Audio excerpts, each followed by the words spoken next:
50 weapons, 4 XL bullies and almost £2 million in cash have been seized in a crackdown on county line drugs gangs across England and Wales. And our cameras were given special access to accompany police on one of their raids.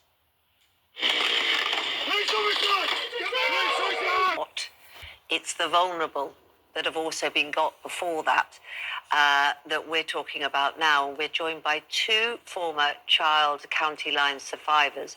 Sosa Hankoma, who was exploited into drug dealing at age 11, caught up in a war between rival drugs gang. He was shot, stabbed 11 times and tortured as a young teenager. And Sosa now uses his voice to help young people avoid the same path. And we're also joined by Sabrina, who survived a harrowing journey through modern slavery after being imprisoned as a young adult. Sabrina now works to raise awareness about modern slavery. I mean, it doesn't do it justice, does it? So let's start with you, because you found yourself being sort of lured in, didn't you, as young as 9? Describe how, you found yourself, a young child, jumping them forward to 11 when all those horrific things happened. How did it begin? I'll say for me, I was started from quite young, abandonment. And I experienced abandonment from a young age, losing my mum from 2, and then obviously coming into a new country from the age of 8, and trying to fit in, trying to understand how it is to be a child. And then obviously in the home, experiencing abuse in the home. So you were in care? I was put into care. I was put into care at the age of 8, shortly after I was born into the country, after experiencing abuse at home. Gosh. And that vulnerability and loneliness, I guess, and isolation, how did it, if you could spell it out for us, how did it make you vulnerable to the gangs? How did they sort of put their arms around you in the worst possible way? I would say it was quite easy, more manipulation, and obviously, I would say trying to fit in. So you were in a park one day, weren't you? And they sort of just came up to you and were nice, basically, and asked you to do a favour, which was delivering a package.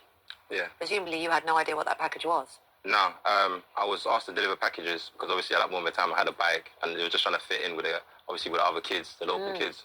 And after delivering packages, it then turned to meeting their elders and then being asked to go away for a week. Right. Can I ask you what being in a gang meant to you? I used to, represent gang members, and I don't think people fully understand, but you don't have a family, when you're in foster care, what it means to be included. You don't go out, it doesn't start as Kate was asking you, thinking, right, I'm going to go and commit crime. What did this new gang mean to you? Who were they to you? For me, they were my everything. They were my family. And at that moment in time, growing up, I would have done anything for them. Because for me, I had no one else. And when I felt like I wasn't heard by this world and everybody else, I felt like these people heard me. So I felt really included. Then, as you said, you went away for a week and found yourself in real trouble. What happened? I believe it was in Margate in Kent. Yeah. What happened during that time? I would say first day, I was introduced to obviously being in a cocoon house. And then what is that? People might not know. Cocoon house is a house which is taken over by, I'll say, the gangs. Yeah. And obviously usually addicts who are living in a home. So when that was taken, obviously I was there for probably 3 days. But the first day I was told they were going to come back on the first day. But then on the third day, I was being raided by another gang and I had a shotgun being pointed at me. How old were you when this happened? I was 11. 11 years old, got a shotgun pointed at your head. Right, and then you end up, as it were, in the gang. You can't just leave, just to be clear. No. Right, and the threats, if you do leave, are very real. 100%. Right, I represented a young man who named people in his gang, and he was acquitted on the Monday and shot dead on the Thursday. Just to give you a sense of what we're talking. So you're 11 years old, you find yourself stuck here in this darkness, and eventually you graduate through the ranks and end up going to prison for possession of a firearm. Now, so I see you've got 3 years, I think. Now, just tell us, before we come to Sabrina, I'm going to thank you for your courage before we begin. It's extraordinary you're here. Thank you. It really is. I have to ask you, those 3 years in prison were a moment which, changed your life. Help us understand what made the key change for you. I was actually sentenced 5 years in prison, but I had to do 3 years due to obviously facing a deportation order at the end of my sentence. Right. But for me, I was introduced to my immigration solicitor. And when I was introduced to my immigration solicitor, that's when I would probably say I was identified as actually being exploited.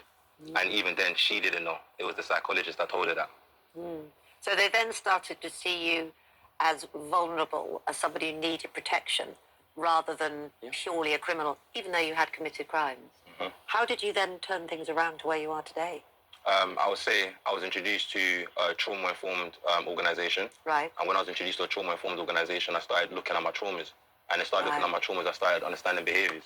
And when you speak about gangs, I believe that gangs are just not gangs. It's people who are in, I would say, a traumatic environment who are trying to trauma bond. Yeah. And through trauma bond, trying to escape that traumatic environment. That's how it is. Yes, JTV wants to send some congratulations, some flowers to this young man. Explaining his situation very well there. And yeah, all I can do is just listen in, and for myself, definitely feeling what he's saying. Presumably build a family. Sabrina, I mean, talk about trauma bond. Yes. I think you can help us understand that. Yeah, so for me, I left home, well, we're trying. I left home just before my 16th birthday. I didn't really get on with my dad. And I approached social services, and, you know, after the whole day having to sit there and going back and forth with them, my social worker at the time, eventually, I was placed into an adult hostel, so for 18 plus. And yeah, I wasn't even 16. I moved in, everything was fine, and my neighbour, he was like 2 or 3 doors down from me. I think he was 19 or 20 at the time. And, you know, you see someone in the corridor, hi, you okay? You know, build up a little friendship. And then he invited me around to his room, and, you know, we were just there chilling. And I remember seeing things which I was used to seeing, so drug paraphernalia. And for people who hasn't had the same upbringing as me, those things would have been red flags and like, oh no, this is not a good situation. But for me, it was what I knew. Eventually, we formed what, you know, I believe to be a relationship, and then from there, I was groomed, manipulated, exploited into county lines, and yeah. Just to be clear what county lines are, right? What this means is there are basically gang feuds where people are entitled to various patches of counties as people, young children, people like you, are delivering drugs to people. I've got 2 questions because I've got a real, I'm really concerned about this, as I think you can hear, and you can be the messengers that make a difference. Can I ask you, Sabrina, who are your customers? Because you're not delivering to the people in the gangs, right? It's a bunch of people, often, let's face it, who are going to artisanal bakeries, talking, for example, as is reasonable, about global warming, etc., at the same time as getting drugs delivered from young people like you, somebody who's a victim of modern slavery, and a young man at 11 who's so traumatised that he's been inculcated into a deadly gang. So who are the type of customers you have? Don't name names. The demographic is quite broad, because like you said, I remember there were, you know, your usual street addicts, and then there were like really high-flying types. So just one more question for you. You know, there'll be lots of parents out there because you've had incredibly challenging childhoods, but the truth of the matter is there's a broad range of kids that end up getting involved in gangs as well, especially nowadays. What's your message to parents, to carers, but even to social workers who are out there and can see what's happening to their kids? What signs should they be looking for, and what's the best way of stopping it? So, I would definitely say it starts first with awareness. Right. Because that was the first thing for me, actually being aware of what was actually going on. So that's, I'll say my main thing first is awareness. Right. And what about the youngsters, the you of, you know, years ago, that might be watching this or hear about this program from someone else who are trapped? What can they do to get out and turn things around, as you both have? Sabrina? I'd say find a trusted adult. It doesn't have to be your parent. It could be a teacher, anyone, adult that you've, you know, got a strong relationship with. Then confide in them, because once you tell an adult, it kind of takes the pressure off you, because now it's that adult now has to act in your best interest and do what's right for you, and, you know, guide you in the right way. Trying to deal with it on your own as a child. Impossible. Yeah. So will you agree with that? Just say help loudly. 100%. Yeah. And